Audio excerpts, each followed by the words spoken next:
2023년 마지막 수요일입니다. 그동안 우리 계속해서 수요 예배를 통하여서 하나님 주신 말씀이 있었는데 우리 욥기를 계속 읽어가면서 거의 같은 이야기를 계속 반복하는 부분이 있습니다. 깨어서 우리가 영적 분별력 가지고 들려오는 소리가 이것이 정말 성령 하나님의 음성인 것인지 아니면 사탄의 속삭임일 것인지 구별해내는 분별해내는 능력이 정말 필요한데, 우리 크리스찬들이 참 좋아하는 성경 구절 중에 하나, 그리고 자주 사용하는 구절 중에 하나가 욥기 8장 7절입니다. 한번 같이 한번 일단 먼저 읽어보겠습니다. 시작.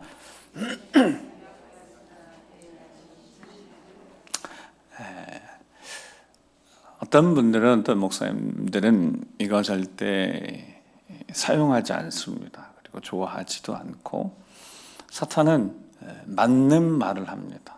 그래서 틀린 말이 아니라 맞는 말을 하는데, 그 맞는 말이 단순히 그냥 말 자체가 맞는 말이지만 그것이 결국 하나님의 뜻을 세우는 것이 아닐 것이니까요. 자, 이 이야기는 누가 한 이야기입니까? 누가 누구에게 한 이야기죠? 그게 중요합니다. 오늘 1절에 보면 수아 사람 빌닷이 엘리바스가 욥에게 이야기하고 욥이 답변하는 거 이렇게 듣고 있다가 두 번째 사람 빌닷이 욥에게 이야기를 합니다. 이 엘리바스가 계속 이야기했잖아요. 자, 너의 사함과 형편은 결국 네가 죄인이라는 것을, 결국 네 죄가 이렇게 이 결과를 가져왔다. 이것이 엘리바스에게 계속 되어지는 이야기였습니다. 욥이 좀처럼 인정 안 하니까 압박까지 하면서, 자, 이거는 사탄의 속삭임입니다. 철저하게 욥을 무너뜨리기 위한 큰 틀에서 보면 그렇다는 겁니다. 그럴 때 이제 욥이 할 수 있는 것은 그냥 이 고통의 시간이 지속되는 것이 너무 괴로우니까 자기가 스스로 자기 생명을 멈추게 할 수는 없으니까 차라리 죽는 것을 원하는, 욥이 할 수 있는 얘기, 차라리 이게 이 고통의 시간이 끝났으면 하는 것이 욥의 유일한 바람입니다. 차라리 죽는 것이 낫겠다는 거죠. 근데 하나님이 그 생명을 거두어가지 않으시니까 욥이 몇 달째 고통 속에 이렇게 계속 지내고 있는 겁니다. 자, 그런데 이제 친구들이 와서 조문해서 첫 번째 친구 지나갔고, 두 번째 이 빌닷도 하는데 위로일까? 과연 이것이 위로일 것인가? 이런 위로의 성령이 주시는 메시지, 성령 하나님은 기본적으로 하나님의 영이시니까 거룩한 영이시고, 그 영은 하나님이 택하신 자들을 위하십니다. 해하지 않고 위로도 하고 격려도 하고 세워주고, 그러면 하나님의 영이 주신 말씀을 들으면 마음에 힘이 생기는 거죠. 상황과 환경은 너무 힘들어서 지금 막 다 포기하고 싶고 생명권 정말 놓고 싶은데 그 생명권은 하나님이 붙들고 계시니까 어떻게 할 수 없으니까 그때 하나님이 음성을 주신다면 분명히 마음에 힘이 생길 겁니다. 용기도 생길 거고, 그래 다시 한번 힘을 내보자, 이런 마음 속에 메시지가 생길 거예요. 왜냐하면 하나님의 영이 우리 영에게 주어진 어떤 메시지가 정확하게 어떤 건지는 혹시 몰라도 언어적으로 말씀하시면 알겠지만 어떤 마음속에 감동도 될 수 있으니까요. 그래서 다 설명할 수는 없지만 마음속에 따뜻한 위로도 되어지고, 별 말이 필요한 게 아니니까요. 많은 말이 필요 없으니까요. 성령은 영이시니까 충만하게 우리를 이렇게 감싸는 어떤 영적인 차원에서 만지심이 있으면 뭔가 마음이 평안해질 수 있고, 육체도 뭔가 불안하고 막 쇠해지는 상태가 됐더라도 안정을 찾을 수 있을 것이니까요. 그래서 하나님의 영은 적어도 하나님이 택하시는 자들을 위로하실 거단 말이에요. 그러면 그 열매가 있을 마음이 평안히 찾아오겠죠. 근데 그렇지 않으면 마음속에 막 불편함이 생긴다면 그것은 분별해 내야 되지 않겠습니까? 성령이 우리를 막 불안하게 하고 두렵게 하고 걱정에 계속 빠뜨려서 스스로 무너지게 하는 것은 적어도 아닐 테니까요. 자, 그가 이 빌닷이 어떻게 시작하냐면, 자, 2절, 3절 같이 한번 읽어보겠습니다. 2절, 3절. 다시, 자.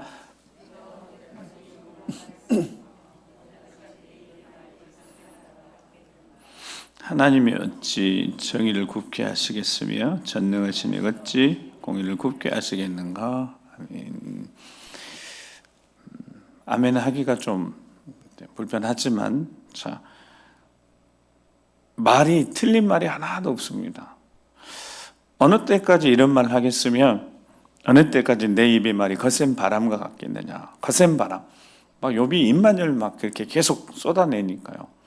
여러분 도저히 인정할 수 없으니까 그들이 압박하는 것을 그대로 인정하고 그럼 내가 죄를 지었고 내가 죄인이다 이렇게 인정하는 건 쉽지 않으니까 그가 가지고 있는 살아왔던 삶이 거룩하고 진실하고 정직하게 살아오려고 몸부림쳤으니까.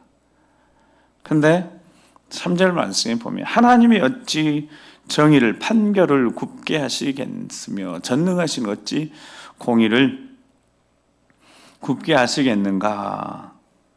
맞죠? 하나님 어찌 정의, 하나님이 판결하시는데 모든 것을 다 아시는 하나님 판결을 굽게 하시겠어요?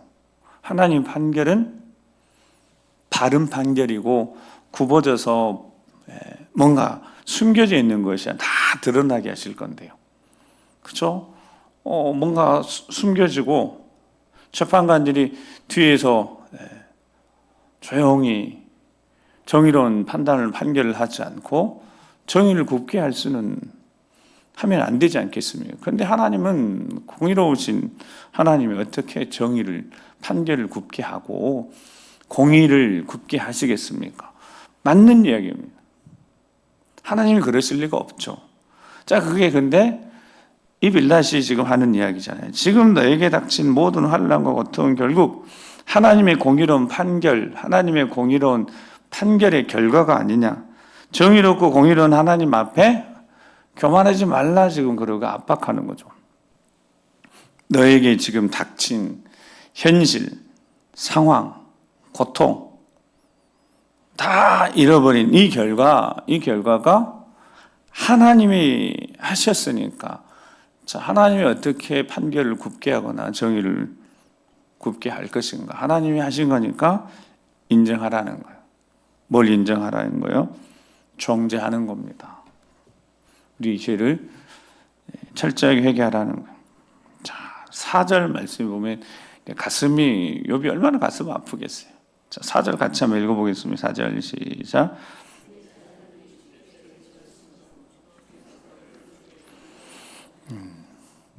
자, 욥이 지금 아들이 7과 딸 셋을 10자녀들 잃었습니다. 하루아침에.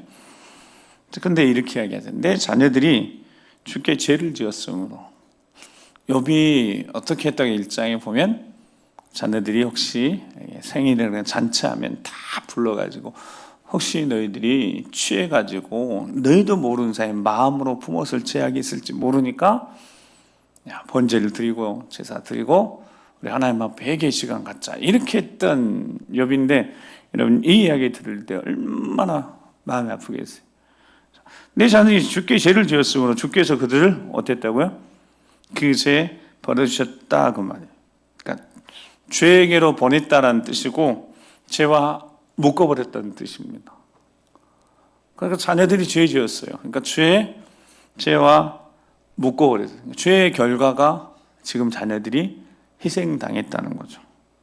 욥 죄값을 치르는 거, 내 자녀들도 죄값을 치르는 거야. 여러분 이 이야기를 듣는데 마음이 욥이 평안이 오겠어요? 이게 하나님 말씀이구나라고 이렇게 욥이 인정하기가 이렇게 쉽겠습니까? 욥이 결국 악인이 돼야 되는 거예요. 즉 현실이, 상황이, 결과가 그가 어떤 자인지를 이야기한다고 이들이 계속 이야기하는 거예요. 자, 그리고 이제 5절, 6절, 7절 말씀 읽어보세요. 어디? 자, 5절, 7절입니다. 시작.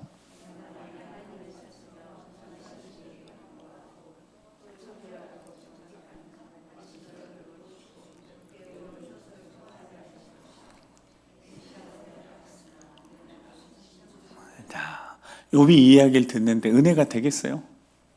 막 위로가 되겠어요? 지금 뭐라고 하냐면, 내가 만약 하나님을 찾으며 전능하신 이에게 간구하고 또 청결하고 정직하면, 그러니까 이게 무슨 뜻이죠? 너 하나님을 찾는 척했고 전능하신 이에게 간구하는 것 같았는데 제대로 간구하지 않았고, 청결하다고 네가 주장하는데 청결하지 못하고 깨끗하지 못하고, 너 정직하다고 이야기하는데 정직하지 못한 거다. 그렇게 했다면 반드시 너를 돌보시고 내 의로운 조선을 평안하게 하실 것인데, 너의 지금 형편 상황, 그 다음에 가족을 보니까 네가 형식적인 신앙생활을 했다. 여러분, 신앙생활을 우리가 이렇게 하면서 여러분 그렇게 누군가로부터 그런 얘기 한 번도 들어본 적이 없으셔야 합니다. 만약 이렇게 들으셨다면 여러분 얼마나 힘드시겠어요? 열심히 신앙생활하는데 누군가가 그 형식적인 신앙생활이라고, 내 삶에 어려움이 닥쳤는데 찾아와서, 내 지금 상황이 어려운데 찾아와서 형식적으로 신앙생활, 정신 차리라고 다시 하나님 앞에 간구하고 마음 깨끗하게 먹고 정직해야 된다. 그럼 하나님이 지켜주셨을 터인데 형식적인 신앙생활에서 이렇게 무너진 건 아니냐고. 지금은 미약하지만 나중은 힘이 창대할 것이니까 다시 시작해보라고. 여러분, 이렇게 하면 그게 은혜가 되겠냐고요. 마치 미약해진 것을 기다렸다는 듯이 다 잃고 지금 약할 때 약해진 욥을 조롱하듯이, 그 전에 잘 나가던 욥을 시기했던 이 자들이 이제 욥이 미약해진 것을 보고, 야, 너 미약해진 거 당연한 거야. 너 그동안 하나님 앞에 정직하고 진실하고 열심히 있는 것 같았더니 결국 그거 다 너희 신앙생활이 형식이 지나지 않은 것 아니냐고. 이렇게 욥을 이야기하는데 여러분 이게 위로가 되겠냐고요. 자기 고집, 욥에게 자기 고집, 너 고집 부리고 있다고. 너 누구의 말도 들으라 하지 않는다고. 왜 이렇게 고집 부리냐고. 누구 이야기 들으려 하지 않는다고. 그러니까 청하건대 옛시대 사람들에게 발전에 물어보고 조상들이 터득한 일을 좀 기울여 보라고. 여러분, 위로는 하나님만이 하실 수 있습니다. 근데 사람이 위로할 수 있다면, 누군가가 위로할 수 있다면, 위로할 수 있는 사람은 많지 않아요. 제가 이렇게 목회하면서 보니까 비슷한 케이스들이 있습니다. 그래서 비슷한 경험을 한 사람들은 그래도 조금 그분들이 옆에 이렇게 다가오면 위로가 돼요. 근데 다른 분들은 잘 위로가 되지 않습니다. 최근에 이제 우리 교회 성도님이 아주 가까운데 어려운 일을 당한 다른 교회 집사님이 이렇게 만나서 이렇게 막 잠깐 만나서 이야기하는데, 제가 이제 이런저런 이야기하다가 집사님 혹시 그 전에 잘 몰랐었는데 이런 어려운 일 당하고 나니까 집사님 곁에 똑같이 아픔을 경험한 사람들 혹 보이지 않던가요? 그랬더니 네, 맞아요. 그런 거. 나도 이전에 이런 일 겪었어요 라고 찾아온 사람들이 있었다는 거예요. 그 사람들의 이야기가 위로가 됐다는 거예요. 다른 사람들은 위로가 되지 않습니다. 비슷한 경험을 했던 이들, 이전 교회 목사님 큰애 잃고 나니까, 그전엔 정말 몰랐는데 큰애를 갑작스럽게 잊고 나니까 그 목사님 찾아와서, 목사님 나도 첫째 이랬어요, 나도 둘째 이랬어요, 나도 이랬어요. 그 전에는 전혀 알 수 없어요. 그냥 다 삶이 그냥 이렇게 별 문제 없이 지나고 있는 것 같았는데, 정말 많은 성도님들이 똑같은 경험을 해서, 그러니까 그분들이 와서 그 한마디가 위로가 됐다는, 뭐 다른 말도 하지 않고 손 꼭 잡고, 나도 몇 년 전에 그런 일 겪었어요, 이 말만 했다는 거예요. 뭐 다른 이야기 할 필요 없어요.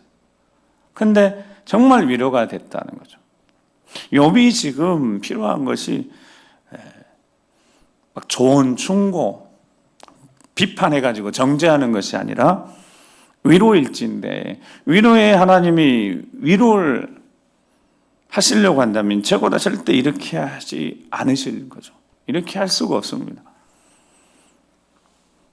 이 친구들이 계속해서 욥을 무너뜨리려고 하는 거예요. 사탄이 계속해서 그 뒤에 배후에서, 여러분, 교묘하게 틀린 말이 없어요. 말이 틀리지가 않아요. 근데 뭐가 다르겠습니까? 욥을 사랑하는지 사랑하지 않는지, 여러분 거기에 있는 거 아니겠어요? 하나님은 욥을 사랑하십니다. 하나님 우리를 사랑하십니다. 얼마만큼 사랑하시냐면 아들까지 내어주시면서까지 사랑하십니다. 그러니까 사랑하니까 정말 우리를 조심히 다루십니다. 절대로 함부로 다루시지 않고 정말 조심히 다루십니다. 혹시라도 마음 상할까 봐. 이런 분이 우리 안에 계시는 성령 하나님이시고 우리 하나님 아버지시다고요. 내 사탄은 여러분 조심히 다루겠어요? 절대 그렇지 않는 거죠. 계속되어진 이야기 속에 13절에서 15절 말씀을 한번 같이 또 읽어볼까요? 13절에서 15절. 자, 시작.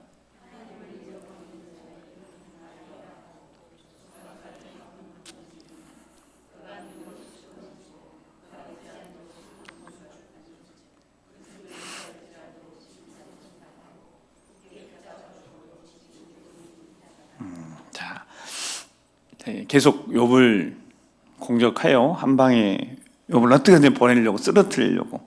근데 그 앞에 그런 거예요. 그냥 12절 말씀, 새순이 돋아 이런 것은 아직 뜯을 때가 되기 전에 다른 부분에 일찍 마르고 하니까 금방 시들고 망한다는 이야기를 한 다음에 13절에 하나님을 잊어버리는 자의 길은 다 이와 같이 망한다는 거예요. 그러니까 욥이 형편이, 지금 상황이 어떤 자의 형편과 같다고요? 하나님을 잊어버린 자가 같다는 거예요. 하나님을 잊어버린 자, 그렇게 다 망한다는 거예요. 자, 조속한 자. 조속한 자는 위선자라는 뜻입니다. 위선자의 희망은 겉으로 신앙생활 잘한 척하고 경건의 모양만 있고 이런 종류의 위선자처럼 살아가는데, 그 위선자의 희망은 다 무너진다는 거예요. 14절은 그가 믿는 것이 끊어져 버리고 그가 의지하는 것이 거미줄 같아. 그거 거미줄 붙들어 봤자 뭐 어떻게 되겠습니까? 그 집을 의지할지라도 집이 서지 못하고 굳게 붙잡아줘도 집이 보존되지 못하리라. 여러분, 이게 지금 위로냐고요? 어떻게 이게 위로가 될 수 있어요? 지금 다 무너져 있는 형편에 욥을 이게 위로가 되겠냐고요? 하나님을 너 잊어버렸다고. 거기 하나님 잊어버렸으니까 결국 이렇게 되는 것 아니냐고. 아무리 한때 잘 나갔다라고 해도 하나님 잊어버리고 위선자, 그 위선자의 희망은 다 무너질 것이고, 그가 붙들고자 하는 그 붙든 거 다 끊어져 버릴 텐데, 집안도 서지 못하고 결국 너 집안 다 무너진 거 결국 하나님께 저주받은 것 아니냐. 사람은, 우리 그리스도인들은 진짜 말을 조심해야 합니다. 그리스도인들은 진짜 말을 조심해야 합니다. 절대로 이 저주의 표현 같은 표현을 써서는 절대 안 됩니다. 항상 말이라는 것은 자신의 마음의 밭에서 나오고요, 생각의 창고에서 나옵니다. 어디서 나온다고요? 참 욥이 무겁긴 합니다. 무겁긴 해도, 자, 마음의 뭐에서 나와요? 마음의 밭에서요. 마음의 밭에서 나오고 생각의 창고에서 나오는 거예요. 말이라는 게 절대적으로 그렇습니다. 그래서 저주의 말이나 남을 정죄하고 남을 공격하는 이런 말들은 항상 자기 자신을 먼저 더럽힌다고요. 자기 마음밭이 더럽혀지고 자기 생각 창고에 더럽고 부정한 생각도 가득 차기 때문에 그것들이 나온다고요. 하나님이 어떤 자를 사용하시겠습니까? 사탄이 어떤 자를 사용하겠습니까? 우리 이 욥기를 쭉 보면서 사탄이 사용하는 자, 그들의 생각과 마음, 그들의 마음의 밭에서 뭐가 지금 길러지고 있는지, 그들의 생각 창고에 어떤 것들이 가득한지, 이 사람들이 욥의 친구입니다. 욥을 조문한 사람들이에요. 여러분, 조문을 왜 하겠어요? 슬픔을 당한 친구를 위로하기 위해서 왔지 않겠습니까? 겉으로는 말이 하나도 들리잖아요. 하나님 찾아, 하나님 강구해 보라는 거. 야고보서 3장 5절 6절 말씀에 정말 중요한 말씀 야고보서가 하고 있지 않습니까? 자, 같이 한번 읽어보겠습니다. 시작. 이와 같이 혀도 작은 지체로 돼 큰 것을 자랑하도다.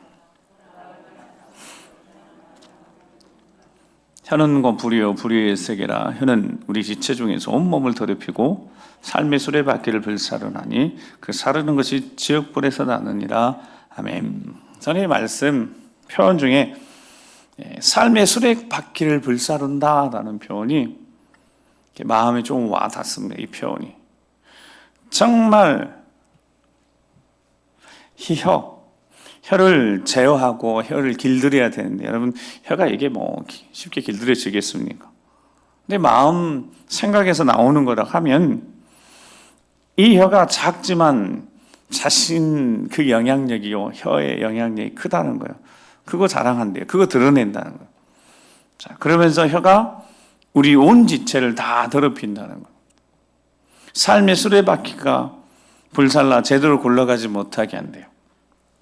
자신 먼저 더럽히고 남 더럽히는 이런 욥의 친구들의, 이제 앞으로 계속되는 욥의 친구들의 한 3차례 돌아가면서 3번씩 정도 하나 계속되어지는 공격 속에, 그 이야기 속에 정말 이 혀를 통하여, 그 입술을 통해 나오는 이야기가 삶의 수레바퀴를 제대로 굴러가야 될 삶의 수레바퀴를, 거룩하게 잘 굴러가야 될 삶의 수레바퀴를 불살라서 제대로 굴러가지 못하게 하는, 정말 맞는 말인데 고통스러운, 위로가 아닌 책망과 정죄를 하는, 그래서 스스로 무너지게 만드는, 정말 스스로 무너지게 만드는 사람이 자기 자신과의 대화가 됩니다.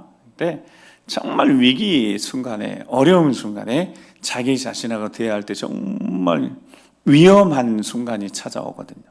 너무너무 힘든 시간이 딱 닥쳤을 때 자기 자신의 안에 있는 자기 자신과 대화 속에, 그 대화가 수많은 사람들을 스스로 무너지게 합니다. 평상시에는 잘 모르다가 위기의 순간에 자기 자신에게서 나오는 소리, 이런 그 소리를 분별해낼 수 있어야 되는 거죠. 어둠의 권세가 사탄이 주는 소리인지 아니면 하나님 주신 음성인지, 이거 구별해내야 되는 거죠. 철저하게 깨어 있어야 되는 거예요. 기도하면서 하나님 말씀의 근거에서. 우리가 그렇게 사탄의 도구가 되어서는 절대 안 되기 때문에, 또 사탄이 들려주는 그 악한 말에 우리가 사로잡히지 않아야 되니까, 우리가 그 말들을 마음에 딱 담아가지고 우리 생각과 마음을 더럽히고 우리 인생을 더럽혀서 삶의 수레바퀴를 불사조도 스스로 그래서 무너지면 안 되는 것이니까.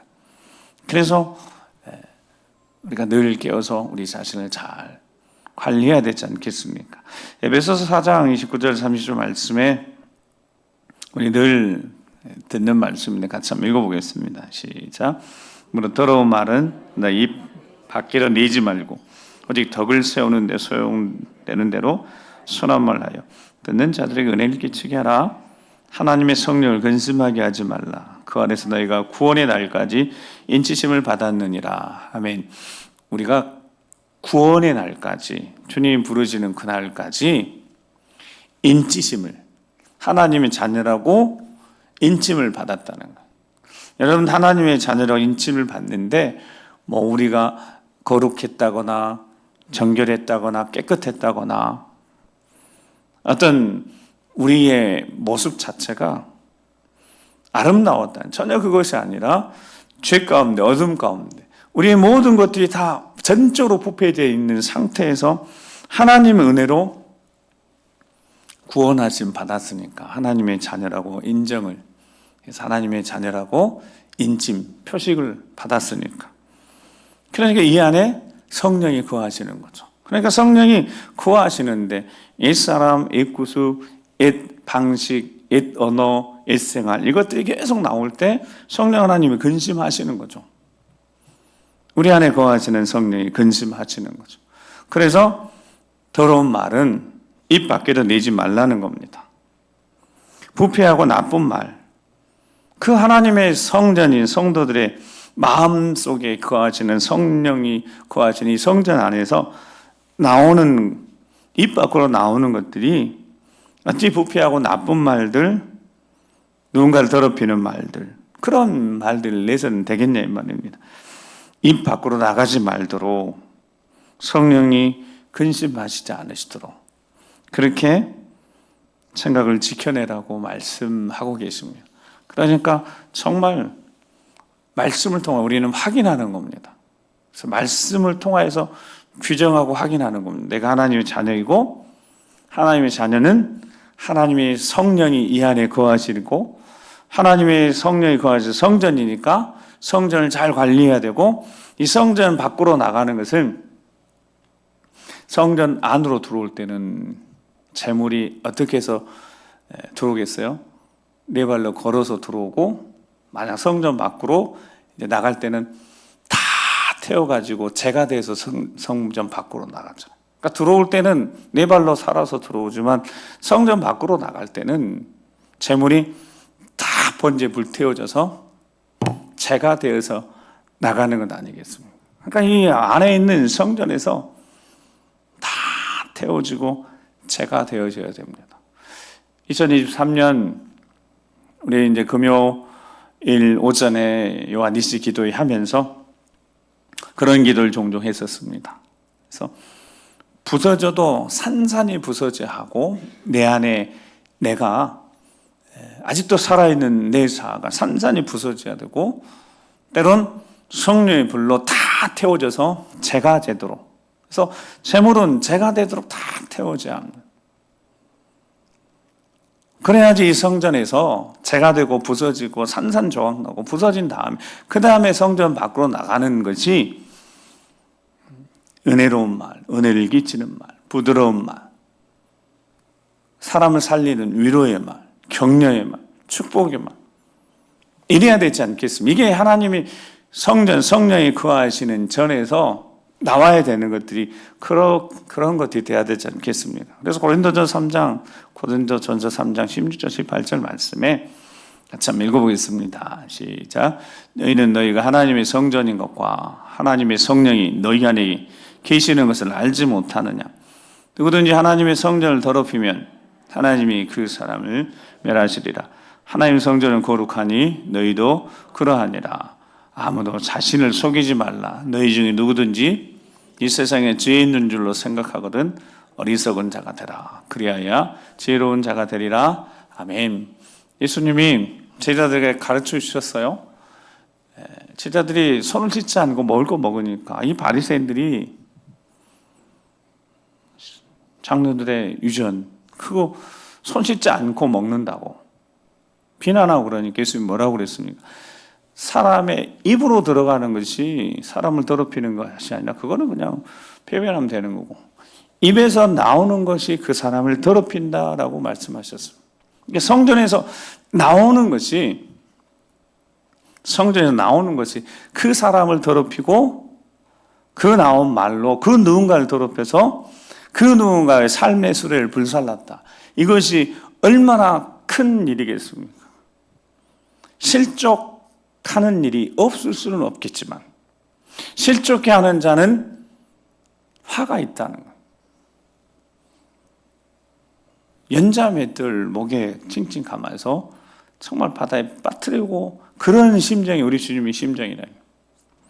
성전, 성령이 이 안에 거하시는데 이 성전이 더럽혀지면 생각이 더럽혀지고 생각이 창고가 더럽혀지고 마음의 밭이 더럽혀지면 이게 성전에서 나오는 것이 자신을 더럽히고 먼저 남을 더럽힌대. 그래서 17절에 보면 누구든지 하나님 성전을 더럽히면 어떻게 한다고요? 하나님이 그 사람을 멸하시리라. 하나님 성전은 거룩하니 너희도 그러해야 된다는 거예요. 근데 18절 보면 아무도 자신을 속이지 말라는. 근데 지금도 우리가 어리석어 사탄의 속임에 속아서 자신을 속이는 거예요. 너희도 이 세상에 지혜 있는 줄 생각하거든. 세상의 지혜를 따르기 시작하면 세상을 따라가게 되면 다 더럽혀질 수밖에 없습니다. 이 세상을 본받고 이 세상을 따라가면 그렇게 될 수밖에 없는 겁니다. 하나님의 성전은 거룩하게 관리되어야 되는데 오직 하나님 말씀과 기도로밖에 이 마음의 성전이 거룩하게 관리될 수밖에 없습니다. 깨질 대로 깨지고 박살나고 다 태워져 재가 되도록 하지 아니하면 여전히 살아있으면 이 성전 밖으로 나오는 것들이 자신을 더럽히고 누군가를 더럽힌다. 여러분 그렇게 살아서는 절대로 안 되는 것 아니겠습니까? 2023년을 우리 되돌아보면서 마지막이니까요. 오늘 마지막 욥기를 통해서 하나님 주시는 마지막 수요일 주시는 말씀이니까 다시 한번 우리가 혹시라도 저 자신을 포함해서 혹시라도 내 안에서 정제가 되지 않는 상태에서 정수기처럼 필터링이 다 있어. 이 필터링이 건강하고 필터링이 촘촘해야 되고 한 번 더 걸러지고 한 번 더 걸러지고 한 번 더 생각하고 우리 마음 속에서 정결하게 되어지는 이 필터링이 없이 혹시라도 우리 언어가 밖으로 나왔을 때 거친 상태에서 정제되지 않은 거친 상태에서 나왔다면 모르긴 몰라도 누군가는 마음이 아팠을 수도 있으니까요. 그 사람을 상하게 했을 수도 있으니까요. 그러니까 지나간 날은 지나간 일이어도 다시 한번 하나님 앞에 우리가 새해를 맞이하면서 내려놓을 것들은 내려놓고 버려야 될 것은 버리고 우리 심령이 좀 깨끗해지고 정결해지고 내 안에 아직도 살아있는 내가 있다는 것이 내가 자꾸 느껴진다면 다시 한번 하나님 말씀과 깨어서 기도하면서 내가 좀 더 깨져야 된다면 완전히 박살나서 가루처럼 태워져서 성령의 불로 태워져야 된다면 제가 돼서 완전히 태워져서 이 성전에 계시는 성령이 근심하지 않으시고 성전 밖으로 나오는 말 언행이 누군가에게 위로가 되고 용기가 되고 축복의 도구로 쓰임받고 그렇게 살아가는 것이 하나님이 기뻐하시는 삶이 아니겠습니까? 적어도 그렇게 살도록 우리가 마음 먹고 사는 것하고 그렇지 못하고 그냥 사는 것하고는 분명히 차원이 다를 테니까요. 그래서 오늘 수요일 마지막 하나님의 은혜로 우리 올 한 해 지나왔습니다. 우리가 1년 동안 우리 입으로 나온 표현들이 얼마나 많이 있었겠습니까? 우리 하루만 살아도 몇 마디, 몇천 마디 그 이상도 하고 살았는데 그 이야기 속에 정말 우리가 다 그것을 다 담아내서 그거 우리가 먼저 담아내서 우리 마음속에 가지고 우리 생각 속에 품어서 이것이 정상적으로 나가는 것들이라고 생각하고 그것이 누군가에게 혹시라도 아픔이 되고 상처가 됐다면 여러분 어떻게 해야 될지 하나님 아버지 앞에 다시 기도하고 내 안에 이 성전부터 제대로 거룩하게 관리돼야 되도록 하나님 앞에 엎드려 기도해야 되지 않겠습니까?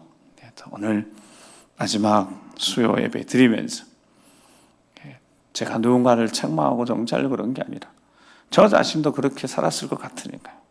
다시 한번 우리 마음 밭을 묵은 땅이라면 기경을 갈아엎고 우리 생각의 창고에 있는 생각들이 거룩하지 못한 생각들이 있고 부정적인 생각들이 있다면 내 입에서 성전에 나오는 것들이 하나님의 영광을 가리는 것이 있다면 하나님 다시 한번 마음을 만지시고 생각을 지켜주시며 내 안에 속사람을 먼저 거룩하게 정결 깨끗게 하셔서 빠질 건 제대로 빠지게 하시고 정말 제대로 부서지게 하시고 태워지고 완전히 태워져서 거룩해 되어져서 우리 입술을 통하여서 성전을 통하여 나오는 것들이 은혜를 끼치는 언어요 행실이 되어서 착한 행실로 하나님 앞에 영광을 우리가 되기를 주 이름 축복합니다.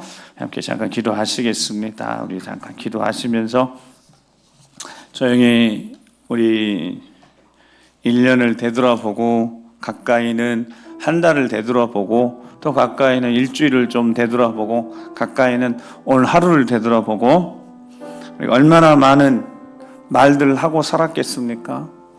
때론 상한 마음에 우리 의도치 않는 말을 불쑥 해버렸을 수도 있고요. 수많은 시간들을 우리 이렇게 지나오면서 어쩌면 내 안에 계신 성령이 근심, 걱정하시는 순간이 분명히 있었을 테니까요. 이 시간 적어도 해가 바뀌는 시간이니까 내일이 온다고 해도 달라질 것이 뭐가 있겠습니까? 2024년 되고 수요일 된다고 해서 확 달라지는 것이 있겠습니까? 우리 별 달라짐 없이 또 새해를 맞이하고 또 내일 맞이할 겁니다. 적어도 그래도 오늘 그 욥이 고통 가운데 있는 욥이 친구라면 아파하고 있는 욥에게 네 죄 때문이고 네 고집 때문이고 네 완악함 때문이고 네 상황과 현실이 내가 하나님 앞에 위선자임을 증명하고 있지 않느냐고 욥을 찌르는 말에 욥이 얼마나 아팠을 걸 생각하면 우리도 우리 모르는 사이에 판단하고 정죄한 일들 때론 쉽게 했을 수도 있으니까요. 주여 우리 마음을 만지시고 빛을 비추시고 생각의 빛을 비춰주셔서 우리 안에 살아있는 나가 정말 다시 한번 완전히 다시 한번 주의 손에 그 능력의 손에 붙들려서 새로워지길 소망합니다. 누구든지 그리스도 예수 안에 있는 새로운 피조물이라고 이전 것은 지나갔으니 보라 새 것이 되었다고 우리 마음이 좀 따뜻한 마음이 되어지고 사랑의 마음이 되어지고 품어줄 수 있는 마음이 되어지고 안아줄 수 있는 마음이 되어지고 이 안에서 나오는 것들이 성경에 나오는 것들이 따뜻하고 생명을 살리는 생명력 있는 언어, 생명력 있는 복음에 합당한 모습이 되도록 성령 하나님 오늘도 만지시옵소서 치유해 주시옵소서 회복시켜 주시라고 성령의 불로 태우시고 성령 역사하심으로 우리 심령 속에 다시 한번 새로운 은혜 역사를 시작할 수 있도록 주여 만지시고 치유해 주시라고 주여 한번 우리 기도하겠습니다.